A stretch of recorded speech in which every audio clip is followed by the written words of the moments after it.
राम राम जी सभी को। YouTube family कथा शुरू होने वाली है और कथा देखा करो, लाइक किया करो, सब्सक्राइब किया करो। बहुत अच्छी कथा सुनाते हैं पंडित जी। बस अब तो 2-3 दिन और रह गए हैं। राम राम सभी को। नमस्ते भाई। ओम शिव शिवाय। राम राम। घूम आए।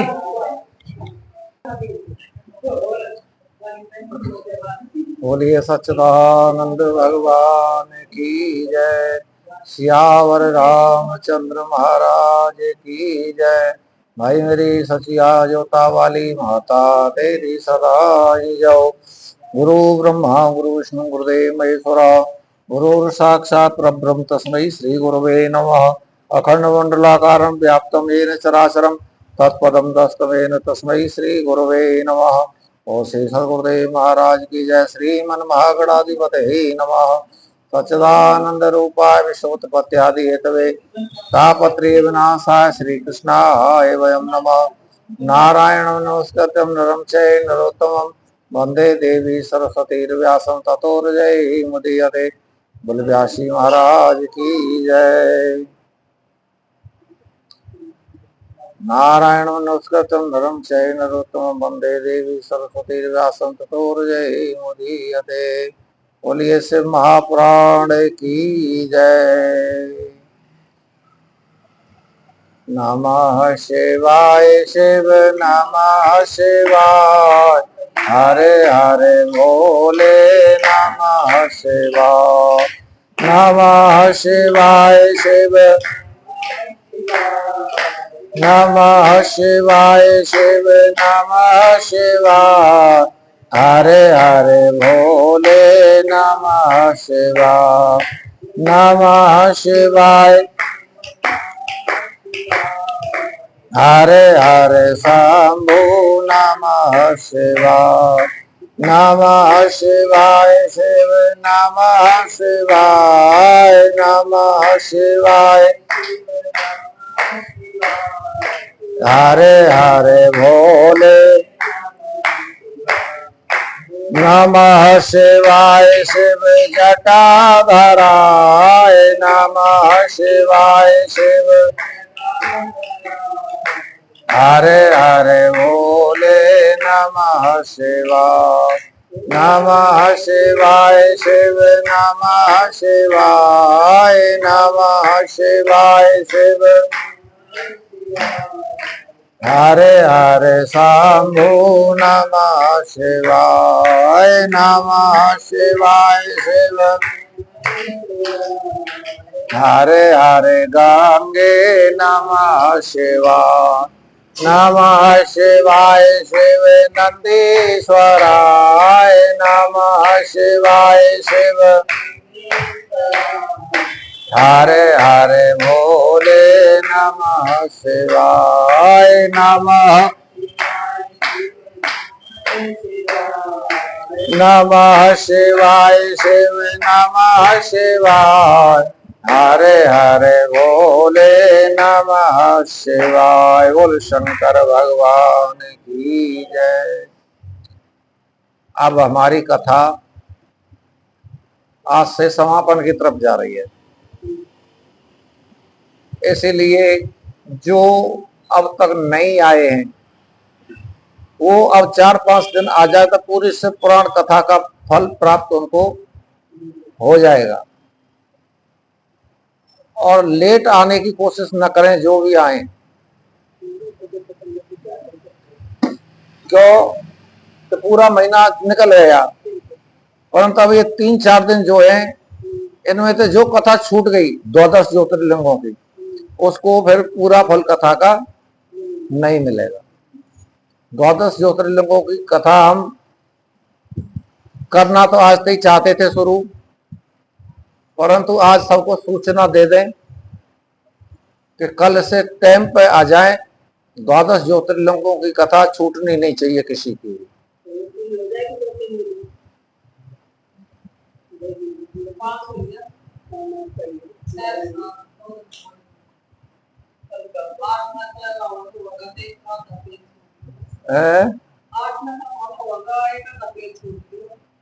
वो तो मैं अपने आप जैसे करना है मैं अपने आप कर लूंगा, परंतु मैं अब जब संगत आएगी तो सबसे बोल दूंगा, भाई जिसने भी फल की प्राप्ति करनी है पूरे महीने की, अब जो है 9 ज्योतिर्लिंगों में से किसी की ज्योतिर्लिंग की कथा छूटनी नहीं चाहिए। समय पे आ जाओ, समय पे छूट जाओ। अब तक तो चल गया, आगे पीछे चलते रहे, आते रहे, जाते रहे, बैठते रहे। अब उनकी मर्जी है, फल लेना है तो आ जाओ, नहीं लेना है तो उनकी मर्जी।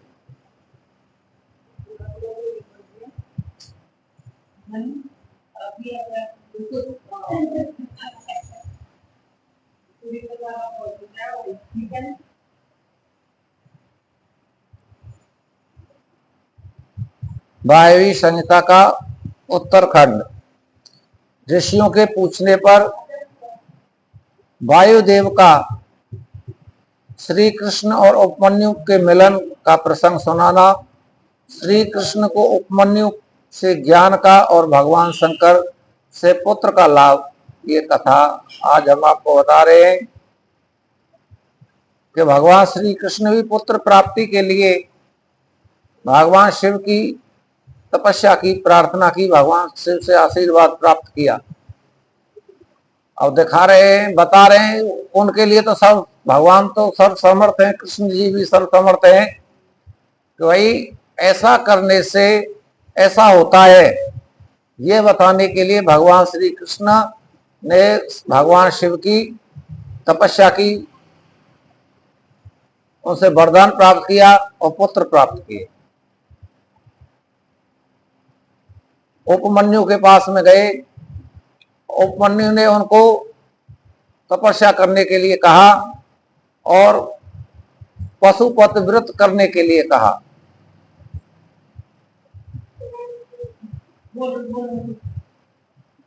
कल आपको पशुपत व्रत के बारे में पूरी डिटेल से बताया गया कि पशुपत व्रत क्या होता है और कैसे किया जाता है।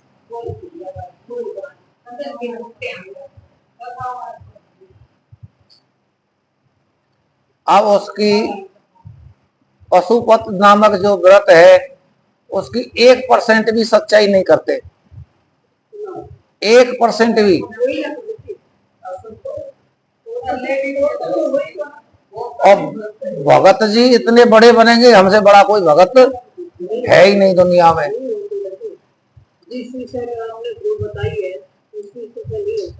और पहले नंबर तो स्त्रियों के लिए ये व्रत ही नहीं बताया है, ये पशुपति व्रत जो है पुरुषों के लिए है।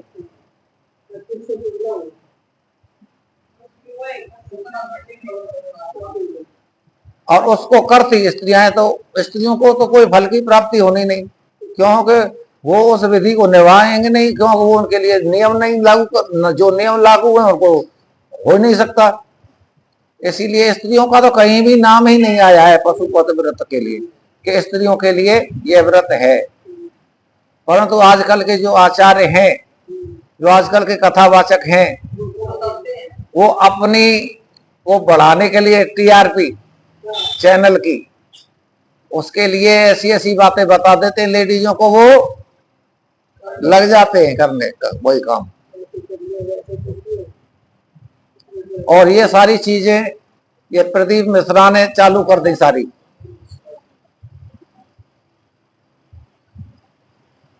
अब बातें तो बताई, चलो ठीक है, पर ये भी तो बताना चाहिए कि भाई ये व्रत स्त्रियों के लिए नहीं है, ये व्रत पुरुषों के लिए है, पुरुष करो। पुरुष करे नहीं तो मिश्रा जी की भीड़ कैसे बढ़े फिर।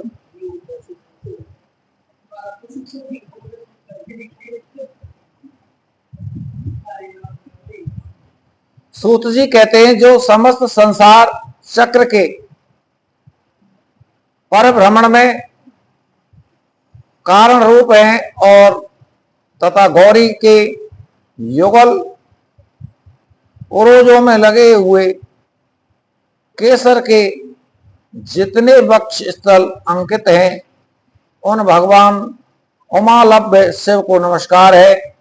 उपमन्यु को भगवान शंकर के कृपा प्रसाद से प्राप्त होने का प्रसंग सुना करके उपमन्यु को भगवान शंकर के कृपा प्रसाद के प्राप्त होने का प्रसंग सुनाकर मध्याह्न काल में नित्य नियम के उद्देश्य से वासुदेव तक कथा बंद करके उठ गए। तब नैमिषारण्य निवासी अन्य ऋषि भी अब अमुक बात पूछनी है ऐसा निश्चय करके उठे और प्रतिदिन की भांति अपना तत्कालिक नित्य कर्म पूरा करके भगवान वायुदेव को आया देखकर फिर आकर उनके पास बैठ गए। नियम समाप्त होने पर जब आकाश जन्मा वासुदेव मुनियों की सभा में अपने लिए निश्चित उत्तम आसन पर विराजमान हो गए, सुखपूर्वक बैठ गए। तब वे लोकान्वित पवन देव परमेश्वर की श्री संपन्न विभूति का मन ही मन चिंतन करके इस प्रकार कहने लगे, मैं उन सर्वज्ञ और अपराजित महान देव भगवान शंकर की शरण लेता हूँ, जिनकी विभूति इस समस्त चराचर जगत के रूप में फैली हुई है। उनकी शुभ वाणी को सुनकर हुए निष्पाप ऋषि भगवान की विभूति का विस्तार पूर्वक वर्णन सुन के लिए उत्तम वचन कहने लगे। ऋषियों ने कहा, भगवान आपने महात्मा उपमन्यु का चरित्र सुनाया, जिससे यह ज्ञात हुआ कि उन्होंने केवल दूध के लिए तपस्या करके भी परमेश्वर शिव से सब कुछ प्राप्त कर लिया। उपमन्यु का उद्देश्य क्या था कि उसको दूध की प्राप्ति। मां ने कहा, अगर बेटा तेरे को दूध प्राप्त करना है तो इस कार्य को भगवान शिव ही पूरा कर सकते हैं, इसीलिए शिव को प्रसन्न करने की कोशिश आप करिए। तो उपमन्यु बालक ने 5-7 वर्ष के बच्चे ने जब तपस्या दूध के लिए की और भगवान शंकर जब प्रसन्न हुए, उनको दर्शन दिए तो उनको हजारों हजार समुद्र दे दिए। दूध के, दही के, शहद, घी के अनेक जितने भी पदार्थ भोज थे वो सब प्रदान भगवान शिव ने और माता पार्वती ने। और सबसे बड़ी बात तो उनको अपना पुत्र स्वीकार किया, अपना पुत्र बना लिया। और वो दूध को तो भूल गए कि आए किस लिए थे, किसके लिए थे। भगवान शंकर से कहा कि मेरे को अगर आप देना चाहते हो तो माता पार्वती के सहित आपके शरणों की भक्ति मेरे को प्रदान करे, ये वर मेरे को दीजिए। भगवान शिव ने खुश होकर के उनको 10 वरदान दिए। एक नहीं 10 वरदान में भगवान कहते हैं कि मैं अपनी तरफ से तेरे को 10 वरदान देता हूं।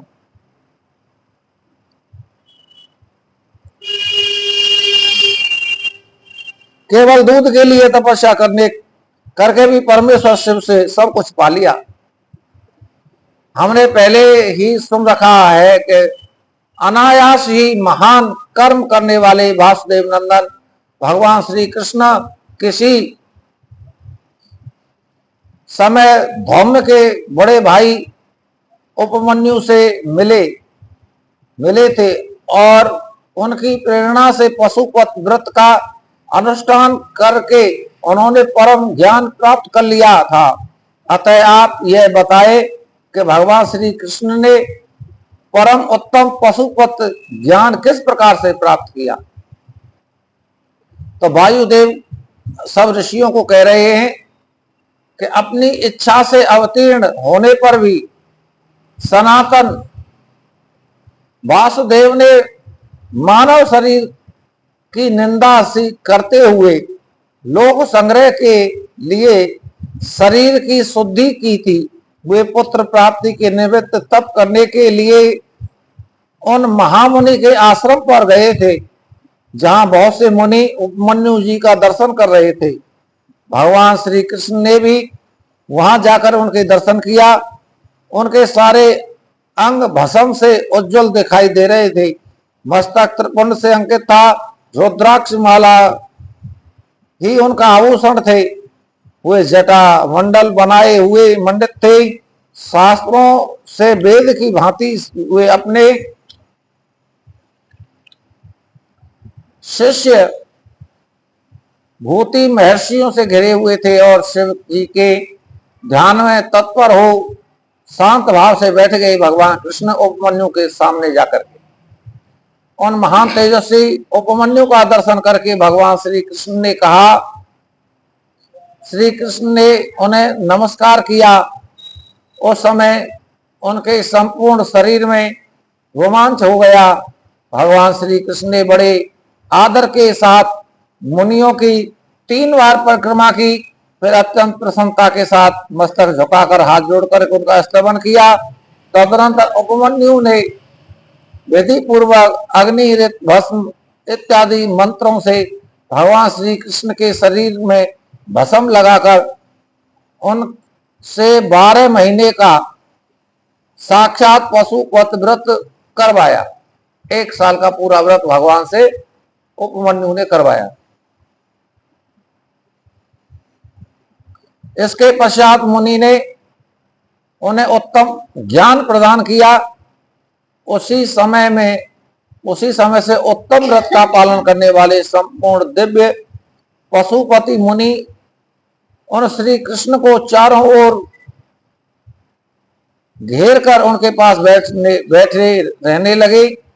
फिर गुरु की आज्ञा से परम शक्तिमान श्री कृष्ण ने पुत्र के लिए सदा शिव की आराधना का उद्देश्य मन में लेकर के तपस्या की।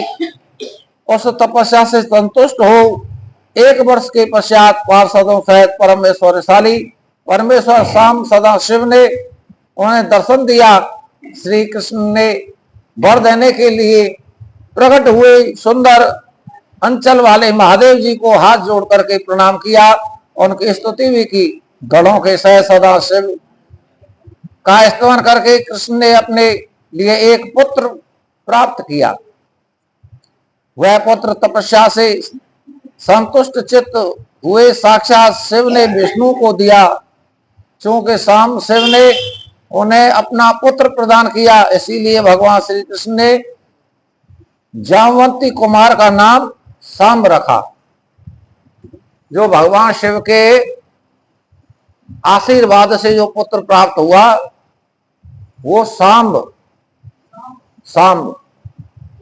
शिव से प्राप्त हुआ था, उसका नाम सांब ही रख दिया और जामवंती का यह पुत्र था।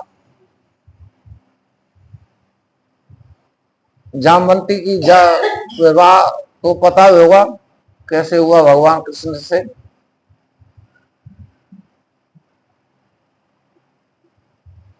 जामवंती कौन थी? है? हाँ, जामवंत जी की पुत्री थी जामवंती। एक बार सत्राजित नाम का एक यादव जो था वो भगवान सूर्य का भक्त था, सूर्य की तपस्या करता था। तो सूर्य भगवान ने प्रसन्न होकर के सत्राजित को एक मणि माला दी थी, मणियों की माला, और कहा कि आप इसकी नित्य प्रति सेवा करना, पूजा करना माला की, तो ये आपको 1 मन सोना प्रतिदिन दिया करेगी। तो सत्राजित ने भगवान सूर्य की उस माला को गले में डाल लिया और पूजा कर रहे। पूजा के बाद में वो मणियों की माला प्रतिदिन सत्राजित को 1 मन सोना प्रदान कर दे। तो कुछ ही दिनों में सत्राजित तो महान धनाढ्य हुआ, सबसे पैसे वाला बन गया।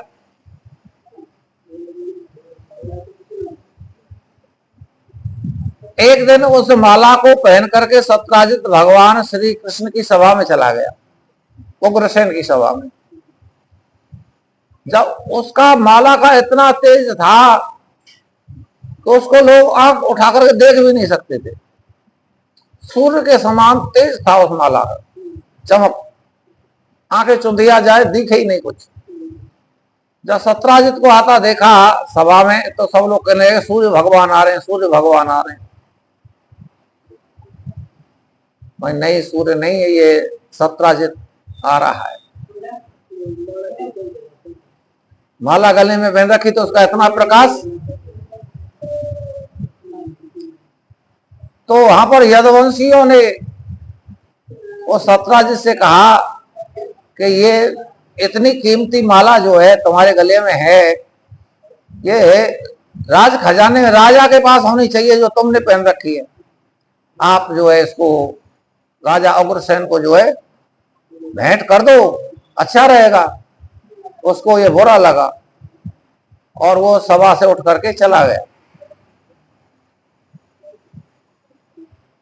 तो एक दिन जो है उसका सत्राजित का छोटा भाई प्रसेनजित उस माला को पहन करके घोड़े पे चढ़ के जंगल में शिकार खेलने के लिए चला गया।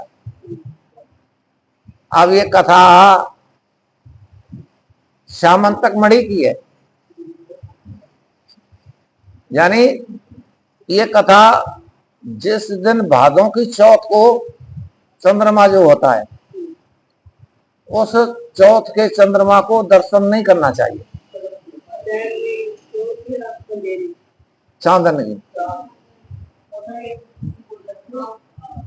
चांदन की भादों की चौथ,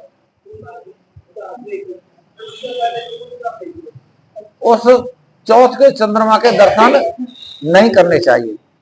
और जो चंद्रमा उसके दर्शन हो जाते हैं तो ये श्यामंतक मणि की कथा सुननी चाहिए, तब उसका दोष दूर होता है।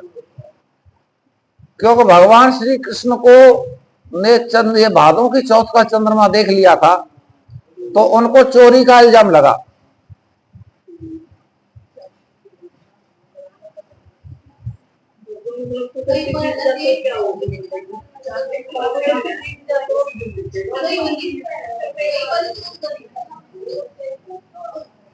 तो जो है झूठा इल्जाम चोरी का लगता है उसमें जो चौथ के चंद्रमा देख लेता है। भादों की चौथ के चंद्रमा को जो देखता है उसको झूठा चोरी का इल्जाम लगता है, तब ये कथा सुनाई जाती है, तब ये दोष दूर होता है। तो प्रसेनजित जो है घोड़े पे चढ़ करके उस माला को पहन करके चला गया। तो दैव योग से क्या हुआ, जंगल में प्रसेनजित को एक शेर ने मार दिया।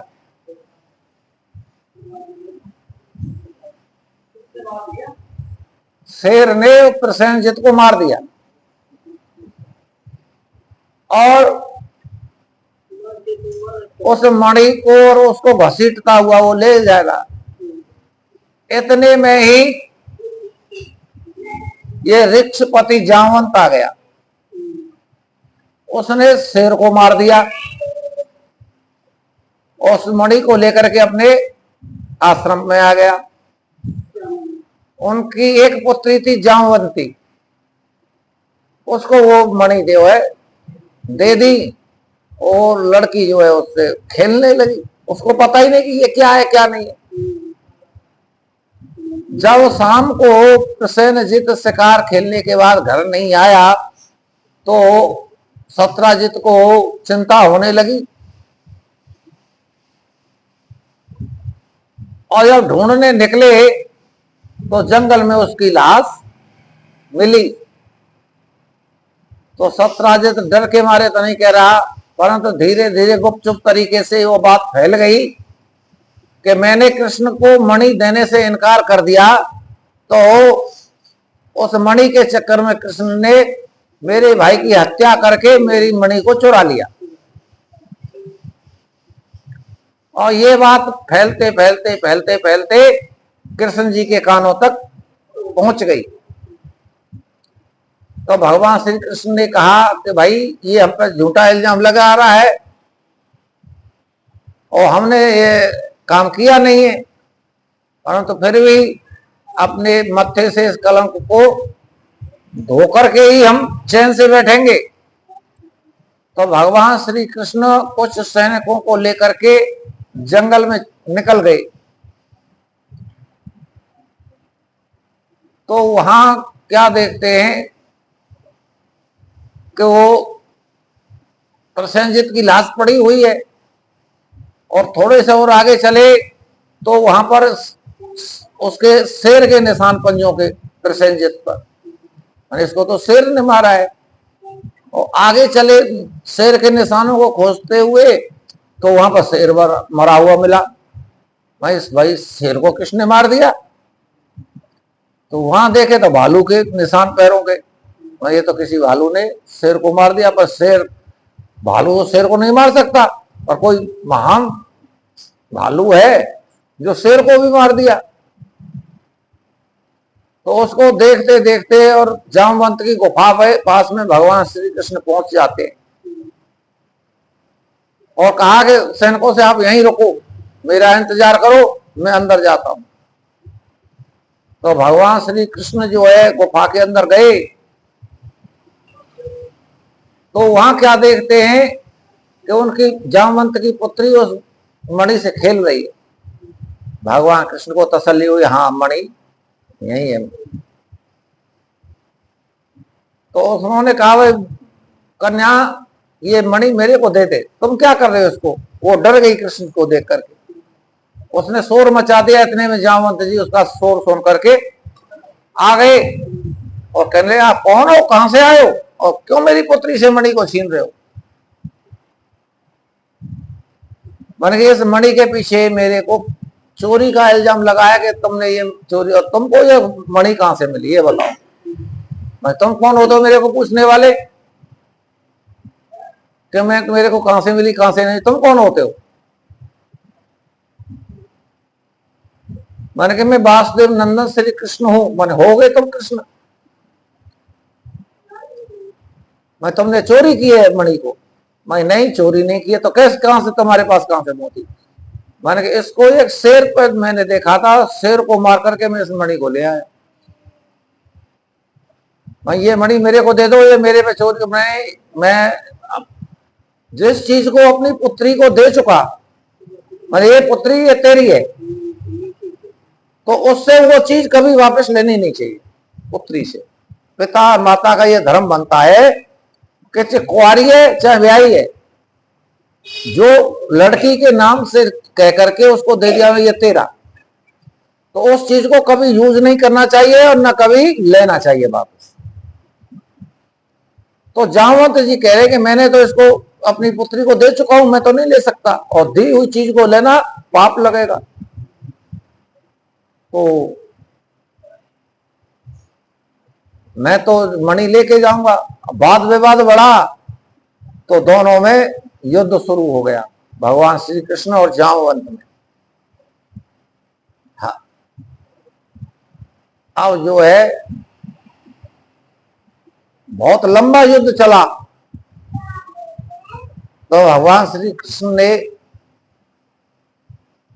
उस जामवंत को मुक्का मार के और बिल्कुल शांत कर दिया, बैठा दिया। मैं, अब बैठा रहे, पड़ा रहे। अब जो है मन के कृष्ण जी ने कहा कि अब मेरे को मणि दो। मन के, महाराज मैं आपसे कह चुका हूं, मैं दान दी हुई चीज को मैं कैसे ले लूं वापस? मैं नहीं ले सकता। हाँ, एक रास्ता है वापस होने का, कि पहले तो ये बताओ आप हो कौन? क्योंकि मेरे को ये नहीं पता है कि मैं त्रेता में मेरा जन्म हुआ है, और वहां पर राम जी का अवतार जब विष्णु का हुआ था, तो वहां पर मेरे को युद्ध में लड़ने ही नहीं दिया। मेरे को युद्ध में लड़ने ही नहीं दिया, और मेरे को यही नहीं पता लग पाई कि मेरी ताकत कितनी है। मैं अपनी ताकत का ही अनुमान नहीं लगा पाया उस पर। तो उस समय पर भगवान राम रावण को मार करके जब आए थे, तो उन्होंने सबको कुछ न कुछ दिया, वरदान भी दिए। जब मेरी बारी आई थी तो मैंने भगवान से यही मांगा था कि प्रभु मेरे को किसी ने लड़ने नहीं दिया रावण से, मेरे को अपने बल की पता ही नहीं है, था ही नहीं है। जब विष्णु ने वामन का रूप धारण करके राजा बलि को छला था, विराट रूप जब बनाया था, उस समय पर मैं जवान था। तो उस विराट स्वरूप की जितनी देर में पृथ्वी को नापा 3 पग भूमि, इतनी देर में उस विराट रूप की 7 परिक्रमा कर गया मैं। इतनी ताकत थी मेरे में। तो मेरे से युद्ध करने के लिए कोई राजी नहीं होता था। तो आपने आज मेरे बल को जो है बता दिया कि तेरे में कितनी ताकत है। आज मैं जाना हूं कि मेरे से भी कोई बलवान है। तो उस समय में राम के अवतार में मैंने भगवान से यही कहा था कि हे प्रभु, मैं अपने बल की था नहीं कर सका, मेरे बल की था कौन कराएगा। मेरे लिए ये वरदान दीजिए कि मेरे बल की था होनी चाहिए, कितना बल है मेरे में। तब भगवान राम ने कहा था कि मैं द्वापर में कृष्ण रूप लेकर के आऊंगा, तब मैं तेरे बल की था करा दूंगा। तो क्या आप वही हो, राम हो? तब भगवान कृष्ण ने वहां पर राम का रूप धारण किया है, राम रूप में दर्शन दिए हैं। तब जामवंत ने उनके चरणों में मत्था नवाया है, मस्तक नवाया है और हाथ जोड़ करके प्रार्थना की है। तब जो है जामवंत ने कहा है कि भगवान एक रास्ता है इस मणि को ले जाने का, और कोई दूसरा रास्ता नहीं है। मैंने कि क्या बोलो? मैंने आपको मेरी पुत्री से विवाह करना पड़ेगा।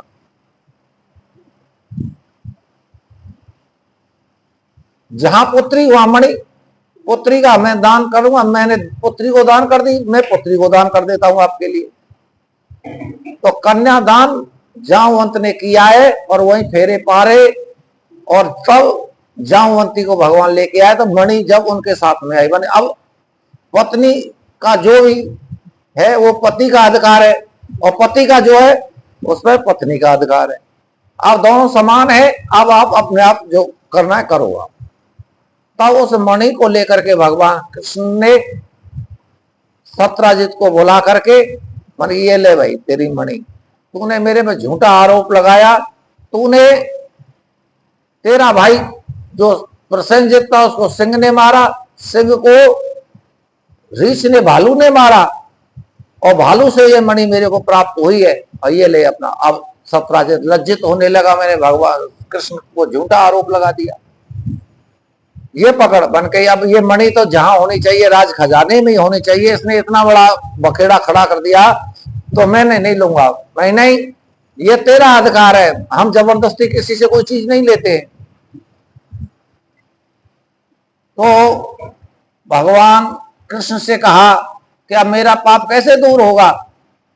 तो ऋषियों ने कहा कि अगर तुम अपनी पुत्री का विवाह कृष्ण से कर दो और ये मणि दान में उनको कन्यादान में दे दो, तो तुम्हारा पाप दोष दूर हो जाएगा जो झूठा कलंक लगाया था। तो सत्राजित ने अपनी पुत्री, कौन थी? जामवंती, सत्राजित की पुत्री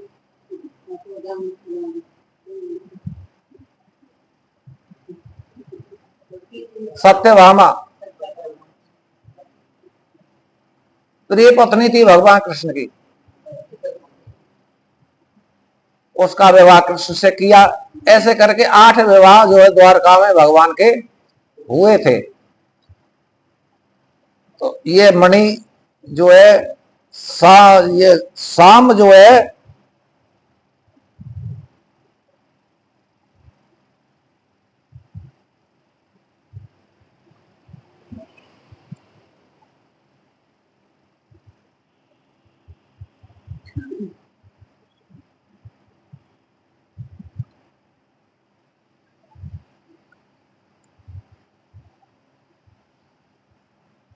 भगवान कृष्ण ने अपने पुत्र का नाम सदाशिव से वरदान प्राप्त में हुआ था, तो उसका नाम शाम रख दिया। शंभु के प्रसाद से वो पुत्र प्राप्त हुआ तो उसका नाम शाम ही रख दिया।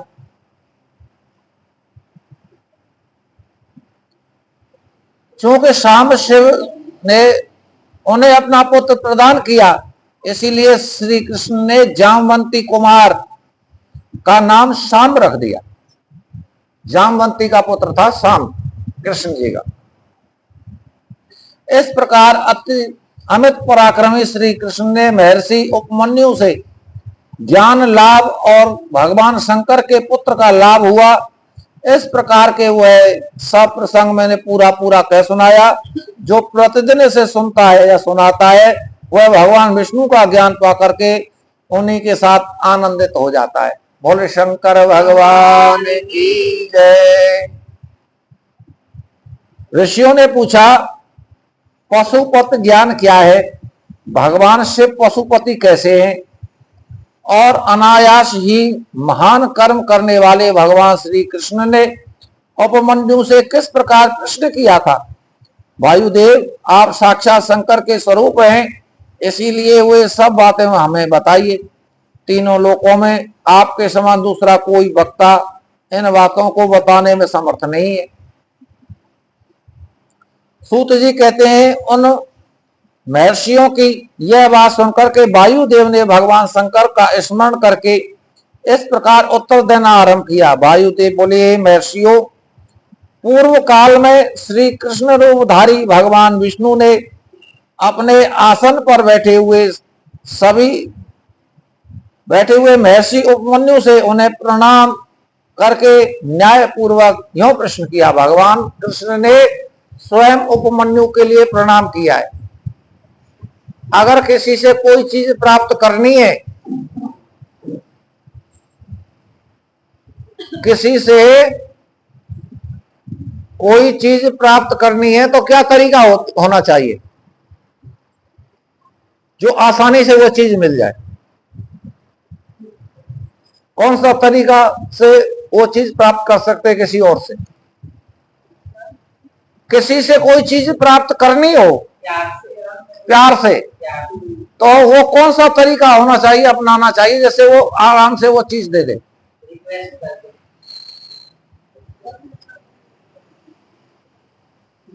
सबसे पहले अपना सर उसके चरणों में झुका दो, वो अपने आप दे देगा। फिर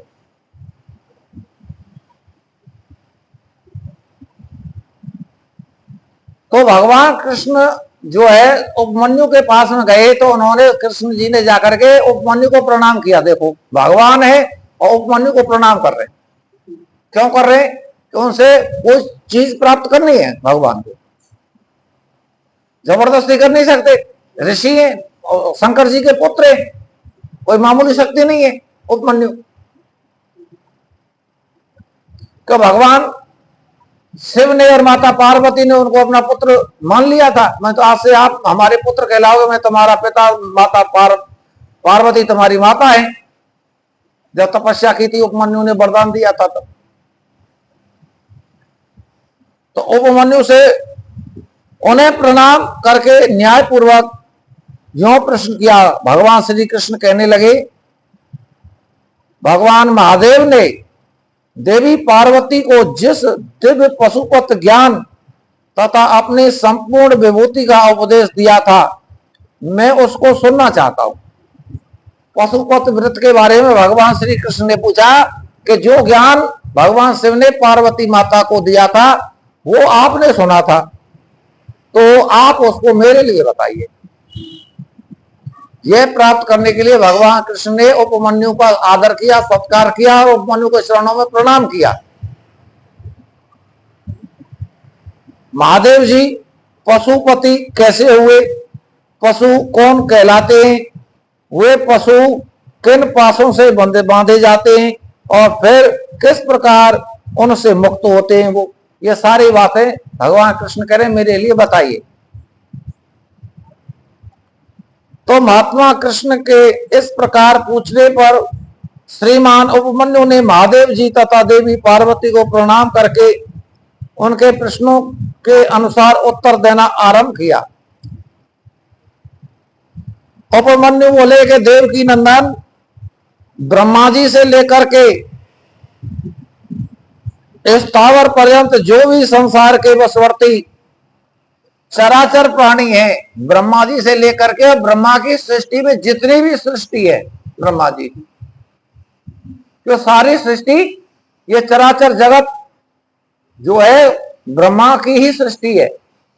जड़ चेतन पशु पक्षी जितनी भी योनियां हैं सब जो है ब्रह्मा जी की ही सृष्टि है।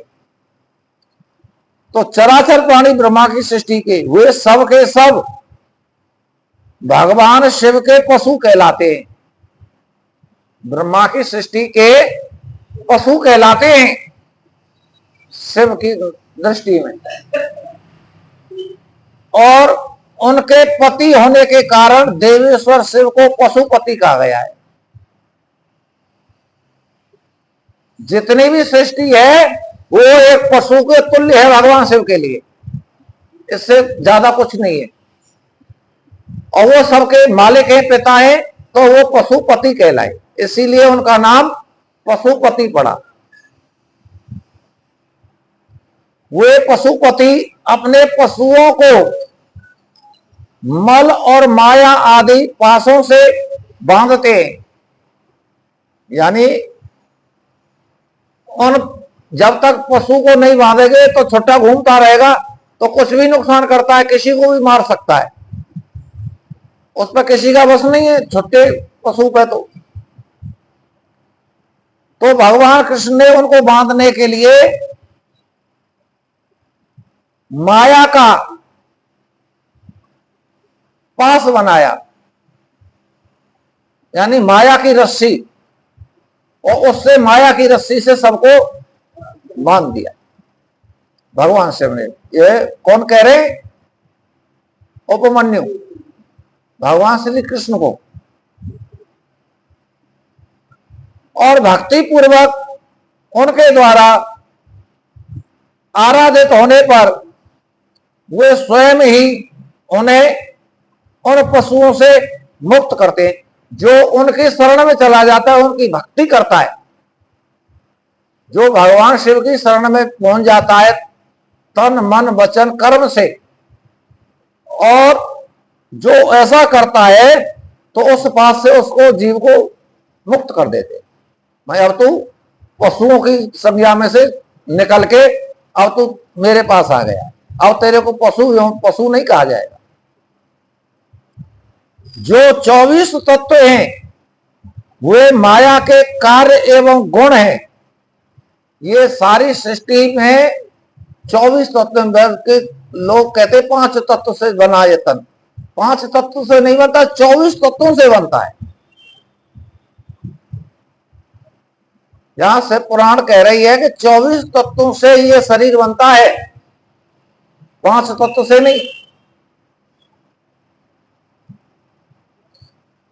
जो 24 तत्व हैं वे माया के कार्य एवं गुण हैं, वे ही विषय कहलाते हैं।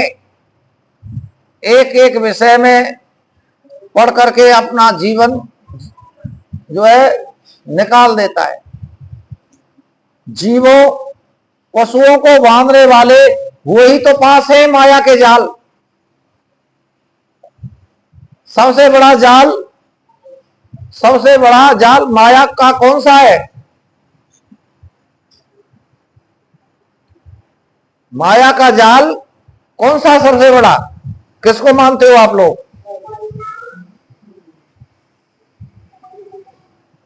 कौन सा जाल है?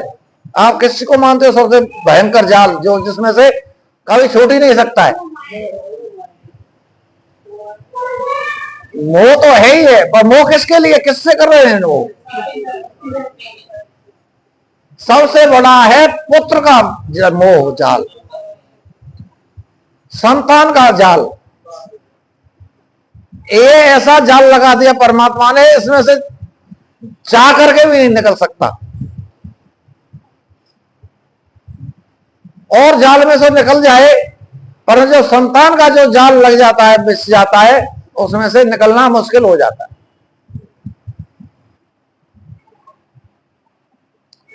पशुओं को बांधने वाले पास हुए ही हैं, इन पासों द्वारा ब्रह्मा से लेकर के कीट पर्यंत समस्त पशुओं को बांधकर महेश्वर पशुपति देव अपने पशुपति देव उनसे अपना कार्य करवाते।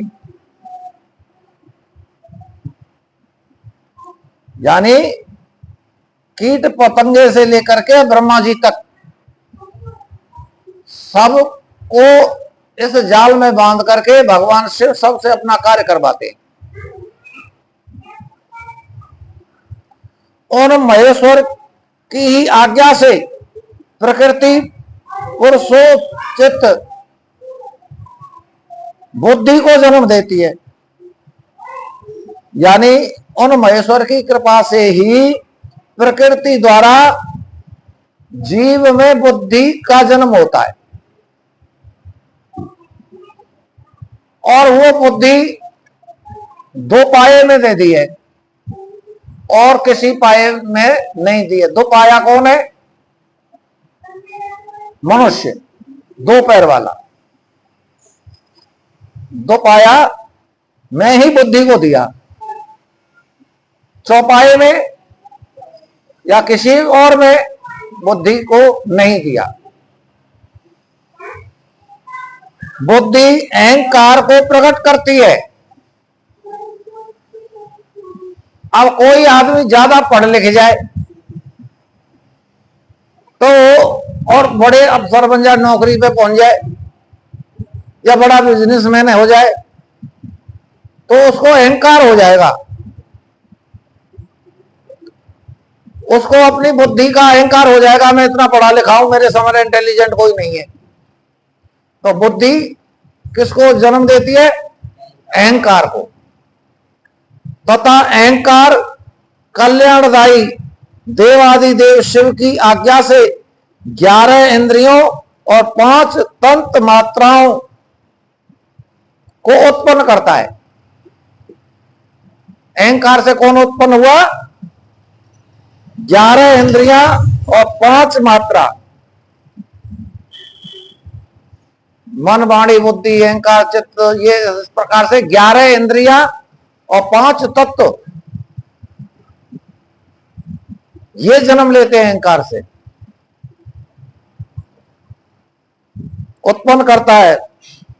तन मात्राएं भी उन्हीं महेश्वर के महान शासन से प्रेरित हो क्रमशः 5 महाभूतों को उत्पन्न करती है।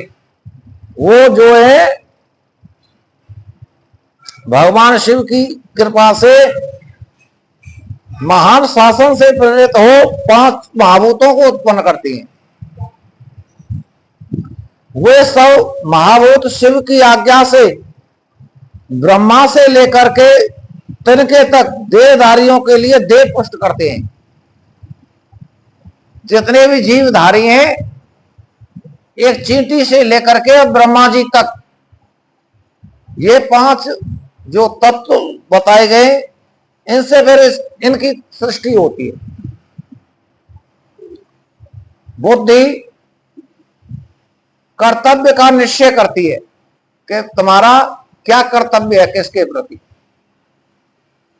और अहंकार अभिमान करता है। चित्त चेतना है और मन संकल्प विकल्प करता है। अब ये सारी विवरण आएगा सबका, कौन क्या करता है। श्रवण आदि ज्ञानेन्द्रिया, ज्ञानेन्द्रिया कौन कौन सी हमारी?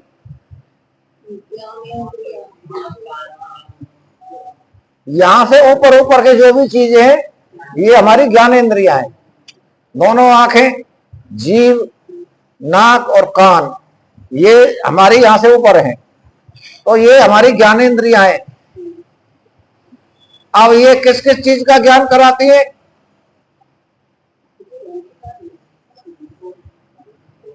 कान किस चीज का ज्ञान कराते हैं? सुनने का। आंख किस चीज का ज्ञान कराती है? देखने का। नाक किस चीज का ज्ञान कराती है? दुर्गंध और सुगंध का। और क्या रह गया अब? ये सबसे खतरनाक,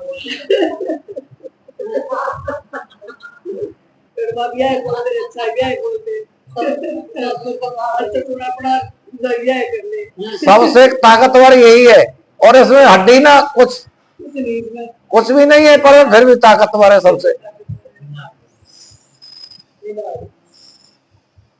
श्रवण आदि ज्ञानेंद्रिया पृथक पृथक शब्द आदि विषयों को ग्रहण करती हैं। वे महादेव जी के आज्ञा बल से केवल अपने ही विषयों को ग्रहण करती हैं, जो उसके मतलब का है उसी चीज को वो लेती है। वाक आदि कर्मेंद्रियां कहलाती हैं, और शिव की कर्मेंद्रियां कौन कौन सी है?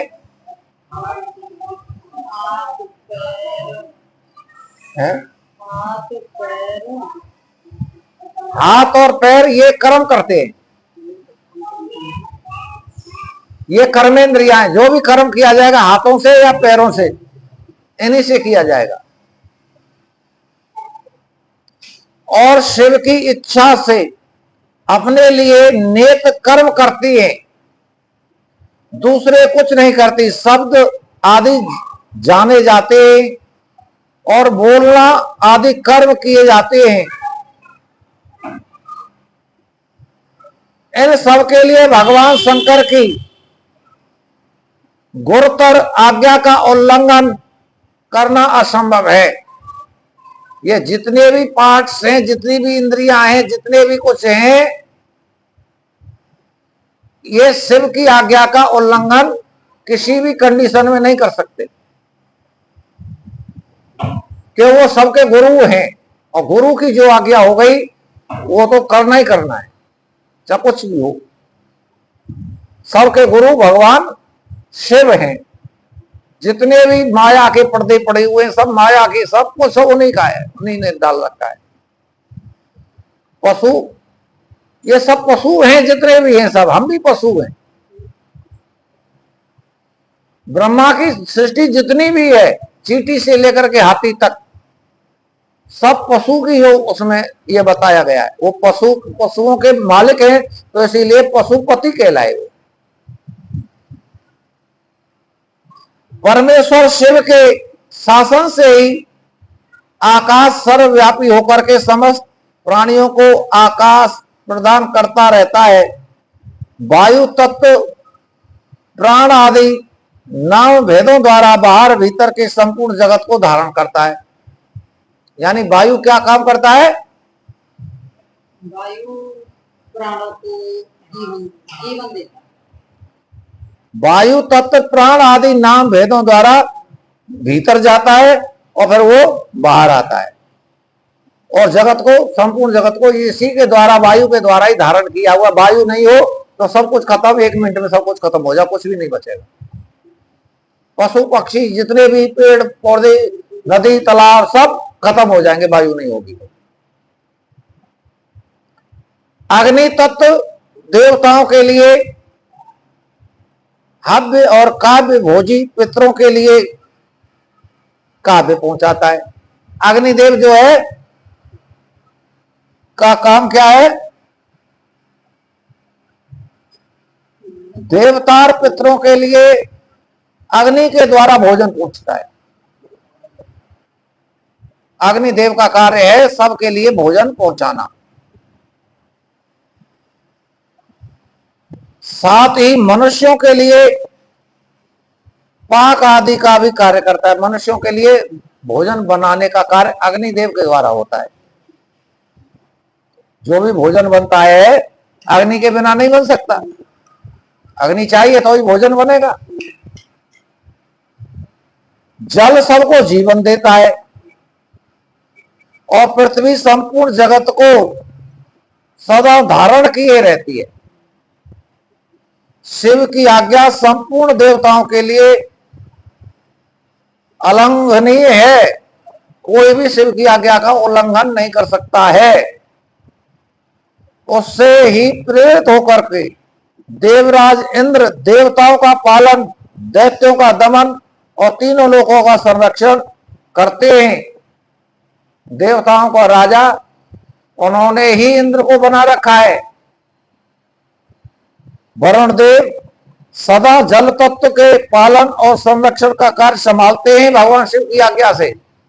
कितना जल कहाँ पहुंचाना है, कहाँ पहुंचेगा, ये सब वरुण देव की ड्यूटी भगवान शिव ने लगा रखी है। साथ ही दंडनीय प्राणियों को अपने पासों द्वारा बांध लेते हैं और धन के स्वामी यक्षराज कुबेर प्राणियों को उनके पुण्य के अनुरूप सदा धन देते हैं। यानी लक्ष्मी जो बांटने वाले वो कुबेर बना दिए, धनाध्यक्ष। जिस जीव को जितनी आवश्यकता होती है उतना धन उसको वो पहुंचा देते हैं। ये भगवान शिव ने कुबेर की ड्यूटी लगा रखी है, भाई जिसको जितने धन की जरूरत है उतना धन उसको तेरे को पहुंचाना ही पहुंचाना है। और कोई उससे ज्यादा ग्रहण करेगा तो उसको छीन लेना उससे। जो अनैतिक तरीके से जो धन कमा के इकट्ठा करते हैं तो उनका धन छीन लिया जाता है, किसी भी रूप में वो छीन लेंगे। उसके धन को उसके पास टिक नहीं देंगे, उसको बर्बाद कर देंगे। जो अपनी लिमिट से अधिक धन पड़ेगा जिसके पास में होगा, तो सरकार भी आजकल यही करती है, आय से अधिक संपत्ति होती है तो इनकम टैक्स वाले छापा मार देते हैं, काला धन कहाँ निकालो, और फिर रोते हैं हाय हाय रे हमारे तो छापा पड़ गया। भाई तुमने रखा क्यों इतना धन? जितनी तुम्हारी लिमिट है उतना धन रखो, सरकार क्यों छापा मारेगी? तुम्हारी आय तो इतनी है, उससे अधिक तुम, अब देखो अब हाई कोर्ट का जज था, उसके ना नोटों में आग लगा दी बोर्ड में, वो पकड़े गए, आज जज सस्पेंड हो गया है। आयकर वालों ने मार दिया छापा, कहां से आए बताइए, कितनी किस किस रिश्वत के जज है तू, एक फैसले के लिए पूरे भर भर के नहीं नोट आ जाए उसके लिए।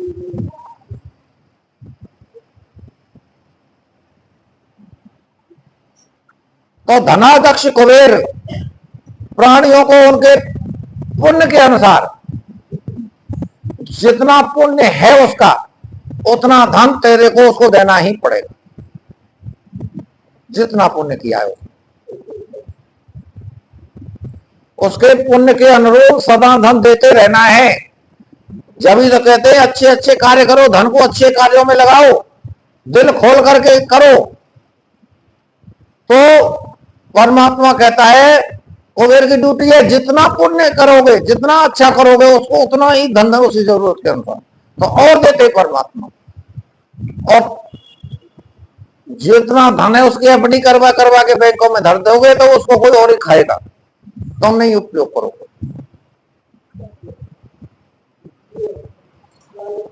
अपना धन कौन सा है? जितना आप खर्च कर लो उसमें से वो ही धन आपका है, जितना आप खर्च कर लोगे, और उसको डबल मिलेगा उससे जितना खर्च करोगे।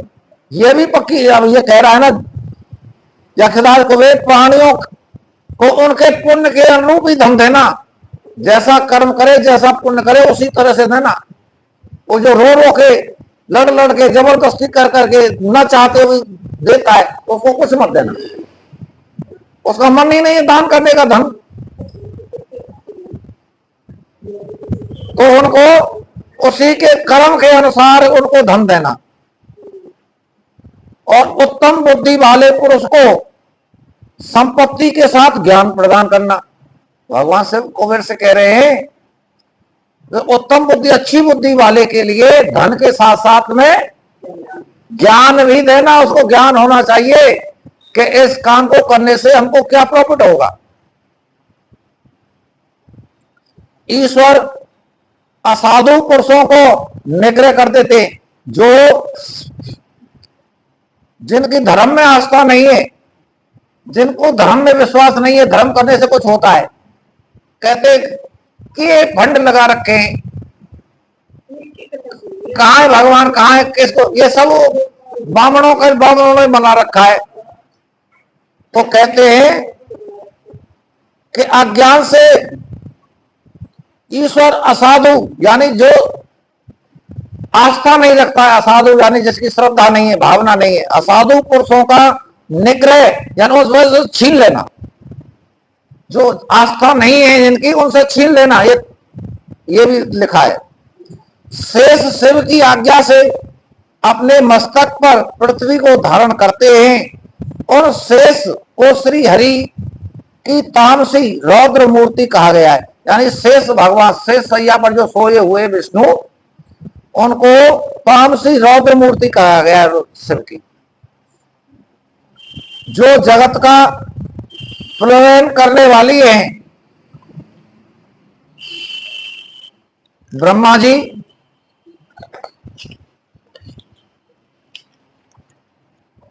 शिव की ही आज्ञा से संपूर्ण जगत की सृष्टि करते हैं तथा अपनी अन्य मूर्तियों द्वारा पालन और संहार कार्य भी करते हैं।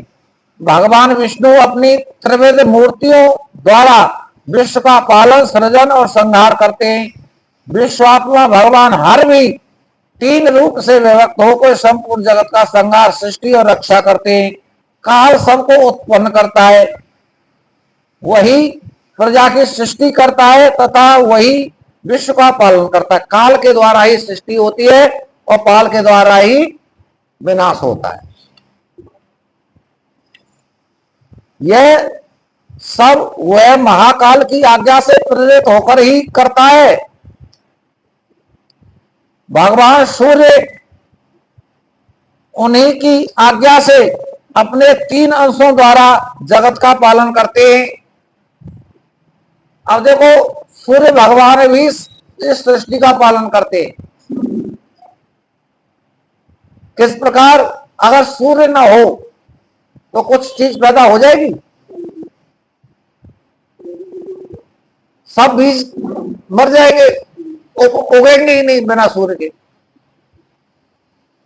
जगत का पालन करते हैं सूर्यदेव, अपनी किरणों द्वारा पानी बरसाते हैं, वृष्टि के लिए आदेश देते हैं और स्वयं ही आकाश में मेघ बनकर बरसते हैं।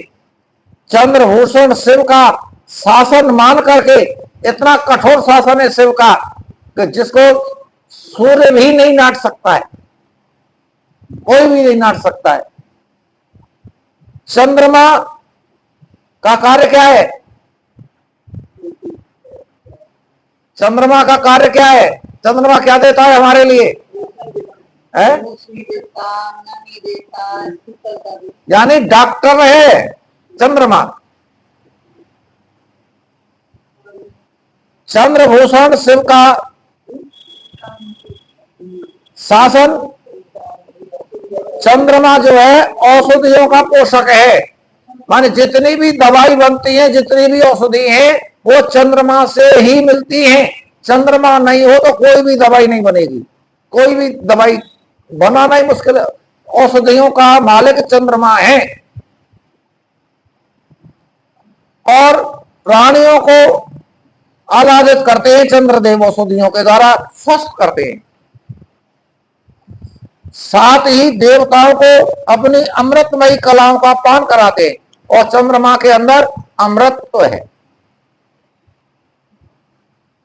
आदि वसु रुद्र अश्विनी कुमार मरुदगण आकाशचारी ऋषि सिद्धगण नाग मनुष्य मृग पशु पक्षी कीट आदि स्थावर प्राणी नदियां समुद्र पर्वत वन, ये स्थावर हो गए। सरोवर अंगों सहित वेद शास्त्र मंत्र वैदिक स्त्रोत और यज्ञ आदि कालाग्नि से लेकर के से पर्यंत भवन सबके अधिपति असंख्य ब्रह्मांड, उनके आवर्त वर्तमान भूत भविष्य दिशा विदिशा कला आदि काल के विभिन्न भेद तथा और जो कुछ भी इस जगत में देखा और सुना जाता है वह सब भगवान शंकर की आज्ञा के बल से ही टिका हुआ है।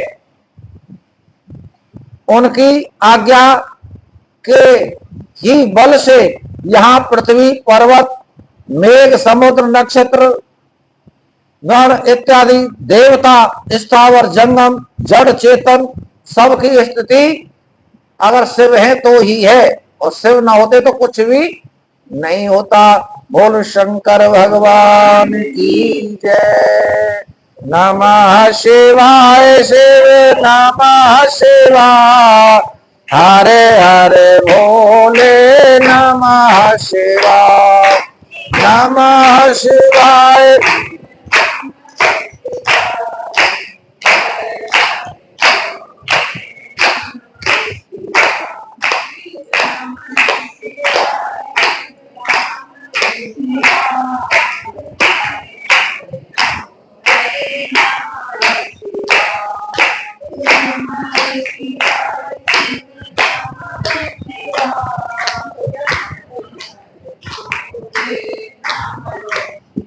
बोले शंकर भगवान।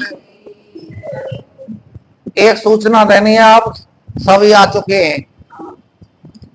कल से 12 ज्योतिर्लिंगों की कथा शुरू होगी।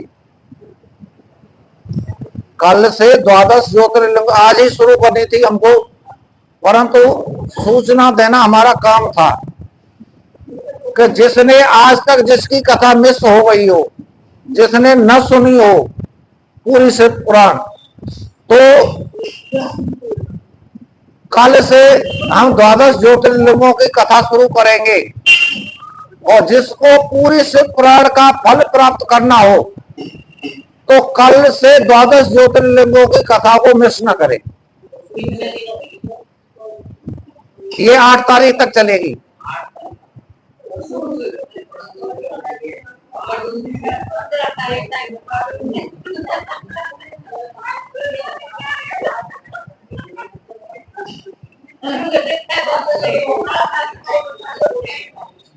इसीलिए किसी भी एक भी ज्योतिर्लिंग की कथा मिस नहीं हो तो उसको संपूर्ण शिव पुराण सुनने का फल प्राप्त होगा।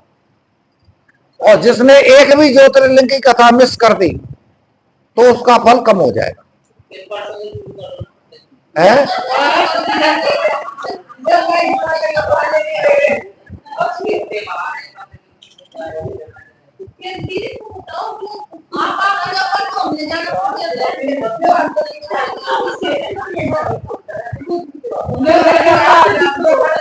अब देखो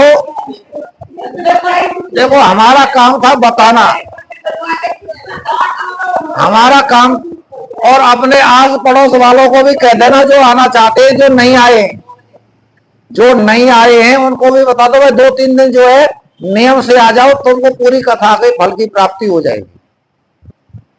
आज 5 तारीख हो गई ना, 6, 7 और 8 3 दिन है। 3 दिन एक टाइम फिक्स कर लो भाई, 2:15 बजे कथा हमारी शुरू हो जाएगी। और जो मिस करेगा वो उसकी गलती, हमारी कोई गलती नहीं। हमने कहना था, हमने कह दिया 2:15 बजे कथा शुरू हो जाएगी।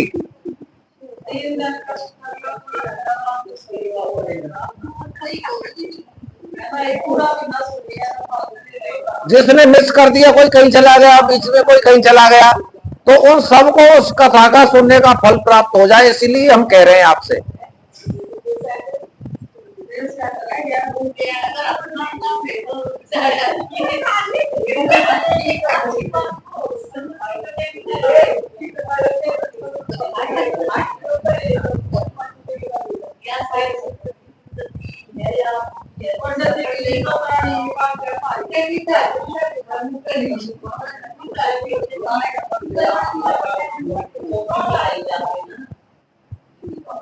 अब उस समय सहारा ले भगवान के आश्रित हो जाओ तो सारा काम वो अपने आप पार लगा देंगे। आपने बोले शंकर भगवान की जय।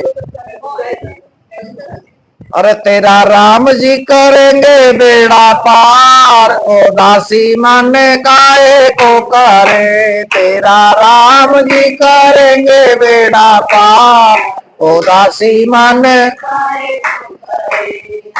नैया तेरी राम हवाले। नैया तेरी लहर लहर हरि आप संभाले। लहर लहर हरि हरि आप ही उठाए बेड़ा पार, उदासी मन काहे को कर। हरि आप ही उठाए तेरा भार, उदासी मन काहे को कर। तेरा राम जी करेंगे बेड़ा पार, उदासी मन सहज किनारा मिल जाएगा, सहज परम सहारा मिल जाएगा, परम वो डोरी सौंप के तू देख एक बार, उदासी मन काहे को करे। डोरी सौंप के तू देख एक बार, तेरा राम जी करेंगे बेड़ा पार, उदासी मन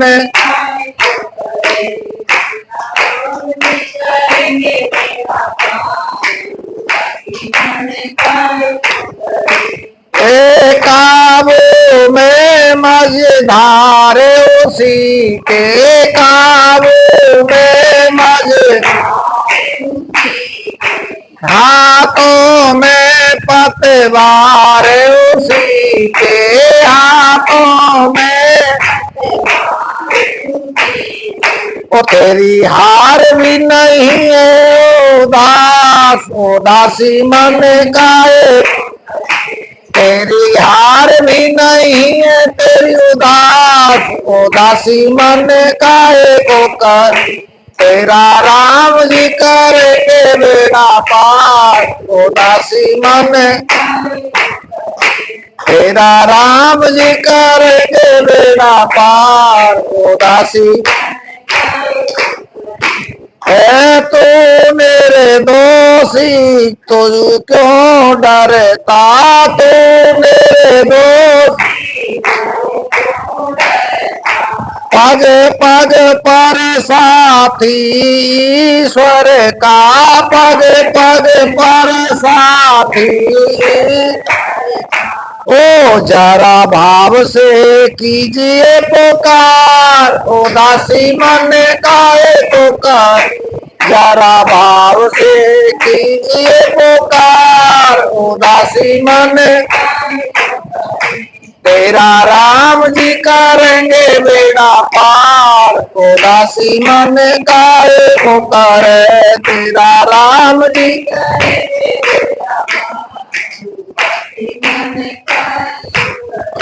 बोल शंकर भगवान। इसीलिए कभी उदास मत रहो, वो अपने आप संभालेंगे। मन में निश्चय कर लो, पार हो जाओगे गाड़ी को। आप मन में संकल्प विकल्प रखोगे तो नाव डूब जाएगी।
कृष्ण गोविंद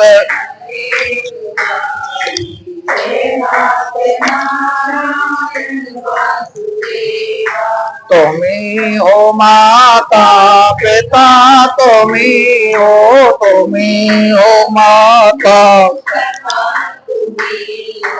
तुम्ही हो माता पिता, तुम्ही हो माता पिता, तुम्ही हो बांधो शाखा, तुम्ही हो बांधो।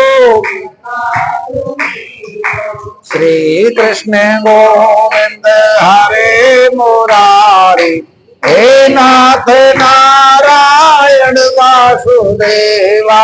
श्री कृष्ण गोविंद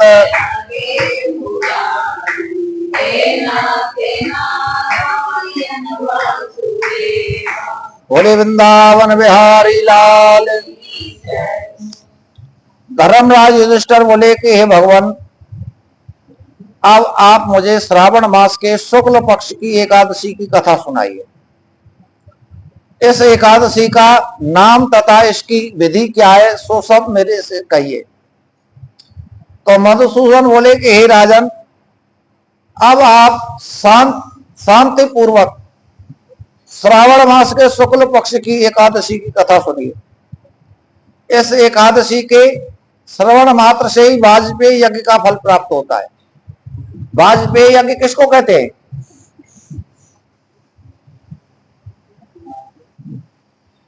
बाज कहते हैं घोड़े को। वाजपेयी यज्ञ को दूसरे शब्दों में अश्वमेधी यज्ञ कहते हैं।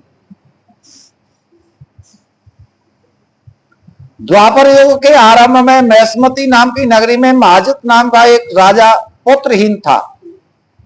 वह सदैव चिंताग्रस्त रहता था।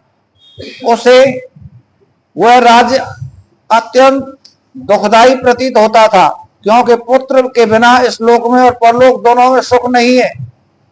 राजा ने पुत्र की प्राप्ति के लिए बहुत यत्न किए, परंतु वह निष्फल हो गई। अब यूं मान के चल लेना चाहिए, प्रयत्न करने पर अगर कोई चीज नहीं मिलती है, प्रयत्न करने के बावजूद अगर कोई चीज नहीं मिलती है, तो समझ लेना चाहिए कि परमात्मा ने हमारे लिए ये चीज हितकर नहीं है, हमारे हित में नहीं है, इसीलिए परमात्मा हमको नहीं दे रहे। इसमें ही अच्छाई छिपी हुई है। परमात्मा को पर दोष नहीं देना चाहिए कि हमने इतना कर लिया, यूं कर लिया होगा, पर परमात्मा तो बेकार कुछ नहीं देता ही नहीं। क्यों कि वो वही देता है, पिता अपने बच्चे को वही देता है जिसमें बच्चे का हित होता है। तो वही चीज तुम्हारे लिए प्रदान करेगा जिसमें आपका भला हो, आपके अच्छाई हो। अब मांगने पर, प्रयत्न करने पर ना मिले तब तो समझ लेना चाहिए उसको पीछा छोड़ दो, क्यों हमारे लिए अच्छा नहीं, इसीलिए परमात्मा हमको नहीं दे रहा है। जब वह राजा वृद्ध होने लगा तो उसकी चिंता बढ़ने लगी। एक दिन उस राजा ने प्रजा को संबोधन करके कहा कि न तो मैंने अपने जीवन में पाप किया, न अन्याय पूर्वक प्रजा से धन एकत्रित किया है, न मैंने कभी देवता ब्राह्मणों का धन छीना है, और न किसी की धरोहर ही ली है।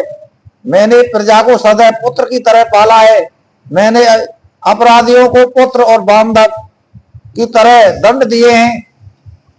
मैंने कभी किसी से राग द्वेष नहीं किया है, सबको समान माना है। इस प्रकार धर्मयुक्त राज्य करने पर मैं भी इस समय महा दुख पा रहा हूं। सो क्या कारण है, मेरी कुछ समझ में नहीं आ रहा है। राजा महिजित की इस बात को विचारने के लिए मंत्रीगण आदि सब वन में चले गए। वहां वन में जाकर के उन्होंने बड़े बड़े मुनियों और ऋषियों के दर्शन किए। उस स्थान पर वयोवृद्ध और धर्म के ज्ञाता महर्षि लोमस के पास गए। उन सबने जाकर के महर्षि को यथा योग्य प्रणाम किया। लोमस ऋषि को जानते हो कौन है? लोमस ऋषि ने तपस्या करके अमृत प्राप्त किया है। अमृत तो नहीं, पर अमृत से कम भी नहीं है। भगवान शिव से यह वरदान प्राप्त था लोमस ऋषि को कि जब एक बार सृष्टि लय होगी तो तुम्हारा एक बाल टूटेगा तुम्हारे शरीर से, और जब तुम्हारे सारे बाल झड़ जाएंगे, गिर जाएंगे, तब तुम्हारी मृत्यु होगी। तब जाके तुम्हारी मृत्यु होगी, जब शरीर के सारे बाल झड़ के गिर जाएंगे। एक बाल एक कल्प में जाकर के गिरता है, और कितने बाल हैं, कितनी आयु हो गई उसकी, अमृत से कम नहीं है। कितनी प्रलय उन्होंने देख ली। लोमस के पास गए, उन सब ने जाकर के महर्षि को यथायोग्य प्रणाम किया और उनके सम्मुख बैठ गए। उनसे विनय करने लगे कि हे देव, हमारे अहोभाग्य हैं कि हमें आपके दर्शन हुए। परम लोमस ऋषि बोले, हे ब्राह्मणों, आप लोगों की विनय तथा आपके सद्व्यवहार से मैं अत्यंत प्रसन्न हूं। अब आप मुझे अपने आने का कारण बताइए, मैं आपके कार्य को अपनी शक्ति के अनुसार अवश्य पूरा करूंगा। क्यों कि हमारा शरीर ही परोपकार के लिए बना है, इसमें किंचित मात्र भी संदेह नहीं है। लोमस ऋषि की यह वचन सुनकर के सब बोले कि हे महर्षि, आप हमारी समस्त बातों को जानने को ब्रह्मा से भी अधिक हैं। महेशमती नाम की पुरी में एक महाजित नाम के एक धर्मात्मा राजा है। वह प्रजा का पुत्र की तरह तथा धर्मानुसार पालन करता है, परंतु फिर भी वह पुत्रहीन है। इससे वह अत्यंत दुखी रहता है। हम लोग उस राजा की प्रजा हैं, क्योंकि प्रजा का यह कर्तव्य बनता है कि राजा के सुख में सुखी और राजा के दुख में दुखी रहना चाहिए। हमको उनके पुत्रहीन होने का अभी तक कारण प्रतीत नहीं हुआ कि किस कारण से कि उनको पुत्र नहीं है। अब जब आपके दर्शन हो रहे हैं, हमको पूर्ण रूप से विश्वास है कि हमारा कष्ट आप अवश्य दूर करेंगे। अतः आप हमको राजा के पुत्र होने का उपाय बताइए। इस पर लोमस ऋषि ने एक क्षण के लिए नेत्र बंद किए और राजा के पूर्व जन्मों का विचार करने लगे। विचार करके बोले, हे ब्राह्मणों, यही राजा पिछले जन्म में एक अत्यंत निर्धन था तथा बुरे कर्म किया करता था। एक गांव से दूसरे गांव को घूमा करता। एक दिन ज्येष्ठ मास के शुक्ल पक्ष की द्वादशी के तिथि के जो 2 दिन से भूखा था, दोपहर के समय एक जलाशय पर पानी पीने के लिए गया। उसी समय की ब्याही हुई एक प्यासी गौ जल पी रही थी वहां पर, और राजा ने उस प्यासी गौ को हटा दिया और स्वयं जल पीने लगा।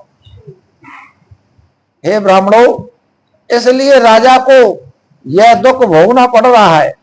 एकादशी के दिन भूखा रहने से उसको राजा बना, एकादशी के प्रभाव से तो राजा बना, और जो उसने प्यासी गौ को पानी नहीं पीने दिया, हटा दिया, तो उसके कारण से ये इसको पुत्र नहीं है, पुत्र वियोग से दुख भोग रहा है।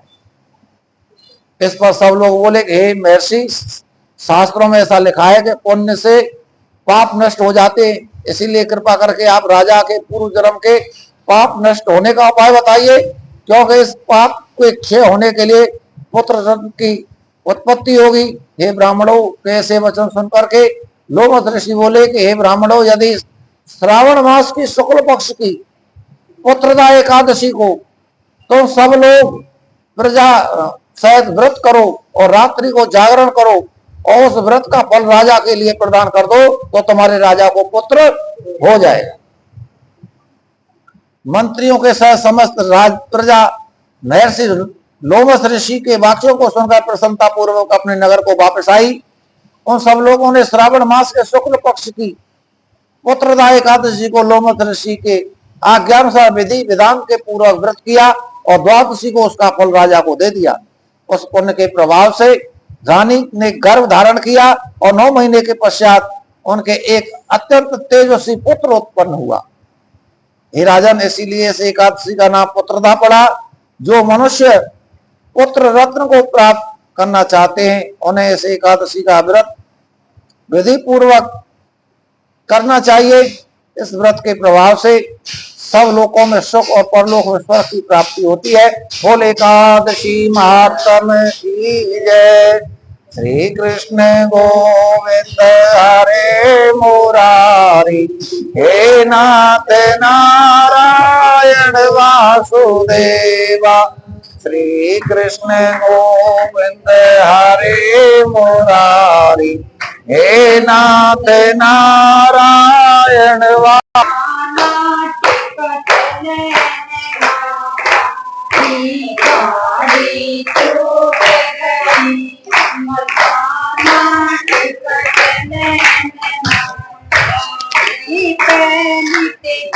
मेरी आई बचपन की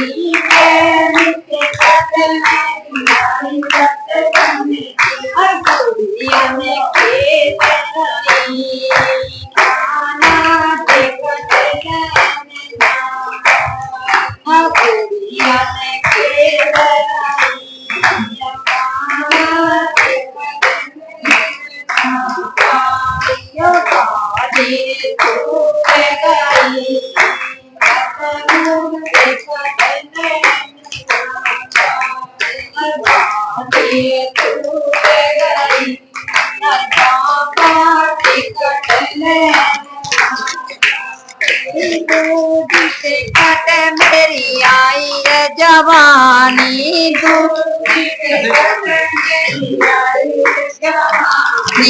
दूजी टिकट मेरी आई जाने में टूल रही बाबा टिकट लेने ना और मस्ती में टूल रही और बाबा टिकट लेने ना और गाड़ी रे छूट गई और बाबा टिकट लेने तीजी टिकट मेरा आई रे बुढ़ापे की तीजी टिकट आई है जी पोतिन भूल गई और बाबा टिकट लेने ना और पोत्या में भूल गई और बाबा टिकट ले आई और गाड़ी रे छूट गई और बाबा टिकट लेने ना यार गाड़ी रे छूट गई और बाप यार बिना टिकट में तो बैठ गाड़ी में बिना टिकट मैं तो बैठी गाड़ी टीटी ने पकड़ लाई और बाबा टिकट ले टीटी ने पकड़ ना पाई और गाड़ी छूट गई और पायर हाथ हथकड़ी पामन बेड़िया और भीतर बंद करी और बाबा टिकट लेने ना और भीतर गिर गई बाबा टिकट ले आई और गाड़ी छूट गई बाबा टिकट ले आई गाड़ी छूट गई और केरचन टिकट पाई और केत कबीर सुनो भाई साधु के दुखेत कबीर सुनो भाई और बाबे से पार हुई बाबा टिकट ले और बाबे से पार हुई बाबा टिकट ले। वो कृष्ण भगवान की टिकली ने पकड़ ली हुआ जाएगी के कभी आई पंडित जी बताना ना ठीक है ठीक है हो गया वो देख ले मैं कोई कमी जा रही हो तो बताना नहीं सोचते हो तो कम हाथ सोचते हो ना रखते हो कोई आपको तो देखो लेकिन बाकी का ज्यादा ना अपन तो दो दिन और रहेगी नमः शिवाय शिव नमः शिवाय हरे हरे भोले नमः शिवाय नमः शिवाय शिव नमः शिवाय नमः शिवाय शिव हरे हरे शंभो नमः शिवाय नमः शिवाय शिव नमः शिवाय नमः हरे हरे भोले नमः शिवाय नमः शिवाय शिव नमः शिवाय नमः शिवाय हरे हरे शंभो नमः शिवाय नमः शिवाय शिव जटाधराय नमः शिवाय शिव हरे हरे भोले नमः शिवाय नमः शिवाय शिव नमः शिवाय नमः नमः शिवाय शिव हरे हरे भोले नमः शिवाय नमः शिवाय शिव नमः शिवाय नमः हरे हरे शंभो नमः शिवाय शिव महाकालाय नमः शिवाय शिव हरे हरे भोले नमः शिवाय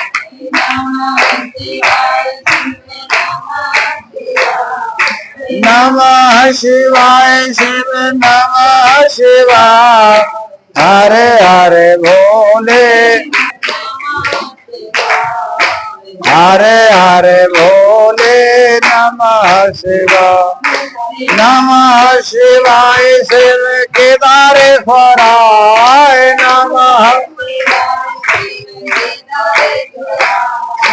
हरे हरे भोले नमः शिवाय स्वरूपम निजम निर्गुणम निर्विकल्पम निरीहम चिदाकाशमाकाश वासम भजेयम निराकारे ओंकार मूलम तुरीयम गिरा ज्ञान गोतीतमीशम गिरीशम करालम महाकाल कालम कृपालम गुणागार संसार पारम नतोहम तुषारादि शंकाश घोरम गभीरम मनोकोटे भूति प्रभासी शरीरम स्मरण मौले कल्लोल नीचारु गंगा लसद भाल भालेन्दु कंठे भुजंगा चलत कुंडलम भूषो नेत्रम विशालम प्रसन्नाननाम नीलकंठम दयालम मृगाधीश चर्मांबरम मुंडमालम प्रियम शंकरम सर्वनाथम भजामि प्रचंडम प्रगष्टम प्रगल्लम परेशम अखंडम अजम भानुकोटि प्रकाशम त्रैशूल निर्मूलनम शूल पाणि भजे हम भवानी पति भावगम्यम कलातीत कल्याण कल्पांतकारी सदा सच्चिदानंद दाता पुरारी चिदानंद संदोहम मोहपहारी प्रसीद प्रसीद प्रभो मन्मथारी न यावत मानाथ पादार विंदम भजन्ति लोके परेव नराणाम न तावत् सुखां शांत संताप नाशम प्रसीद प्रभो सर्वभूताधिवासम न जानामि योगम जपम नैव पूजा न तो हम सदा सर्वदा समृतव्यम जरा जन्म दुखो विताताप्य मानम प्रभो पायापान नमामि हंस शंभो रुद्राश्रम दम प्रोक्तम विप्रेण हर्तोषये ये पठन्ति नरा भक्ता तेषां शंभु प्रसीदता बोल शंकर भगवान की नमः शिवाय शिव नमः शिवाय हरे हरे भोले नमः शिवाय नमः नमः शिवाय शिव नमः शिवाय हरे हरे भोले नमः शिवाय नमः शिवाय शिव नमः शिवाय नमः हरे हरे शंभो नमः शिवाय नमः शिवाय शिव नमः शिवाय नमः हरे हरे भोले नमः शिवाय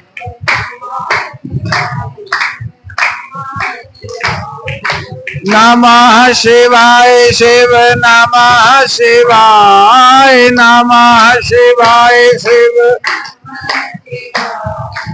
हरे हरे शंभो नमः शिवाय नमः शिवाय शिव नमः शिवाय नमः हरे हरे भोले नमः शिवाय नमः शिवाय शिव नमः शिवाय नमः हरे हरे शंभो नमः शिवाय नमः शिवाय शिव नमः शिवाय नमः हरे हरे भोले नमः शिवाय नमः शिवाय शिव नमः शिवाय नमः हरे हरे शंभो नमः शिवाय नमः शिवाय शिव हरे हरे भोले नमः शिवाय नमः शिवाय शिव नमः शिवाय नमः हरे हरे भोले नमः शिवाय नमः शिवाय शिव नमः शिवाय नमः शिव नमः शिवाय हरे हरे भोले नमः शिवाय नमः शिवाय शिव नमः शिवाय हरे हरे शंभो नमः शिवाय नमः शिवाय शिव नमः शिवाय नमः शिवाय शिव नमः शिवाय हरे हरे भोले नमः शिवाय नमः शिवाय शिव नमः शिवाय नमः नमः शिवाय हरे हरे भोले नमः शिवाय नमः शिवाय शिव जटाधराय नमः हरे हरे भोले नमः शिवाय नमः शिवाय शिव नमः शिवाय शिव नमः शिवाय हरे हरे भोले नमः शिवाय नमः शिवाय शिव नमः शिवाय नमः हरे हरे भोले नमः शिवाय। बोले शंकर भगवान की जय।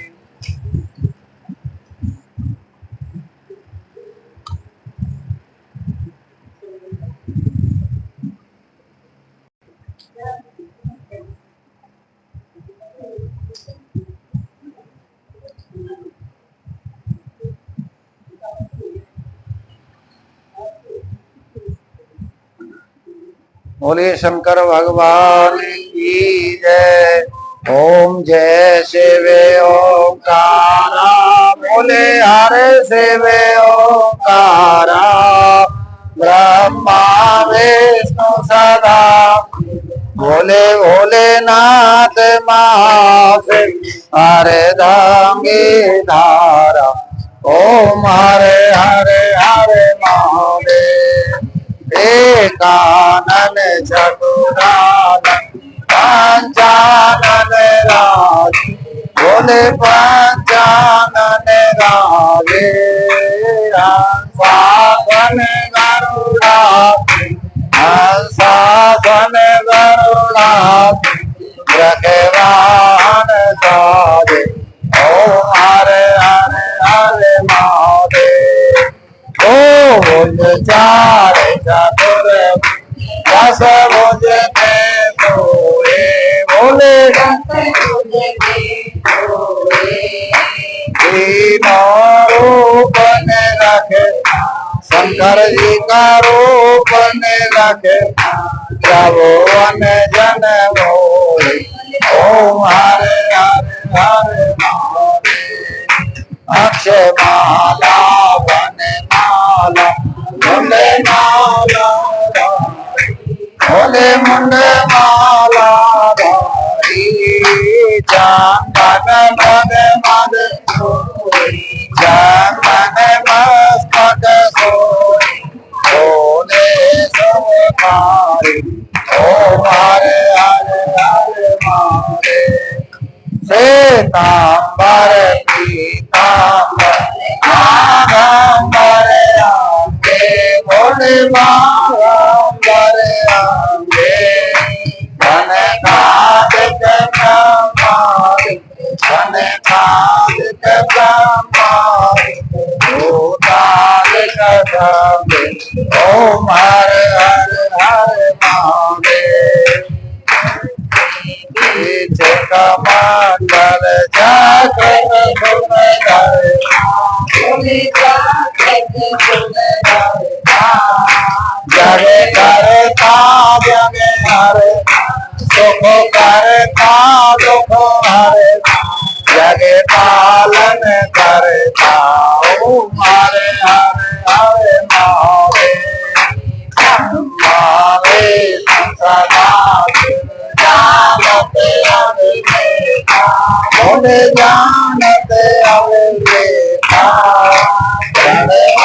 जय माते ओम जय जय माते ये तीनों एका ओम हरे हरे महादेव विश्वनाथ विनाथ नंदा ब्रह्मचारी भोले नंदा ब्रह्मचारी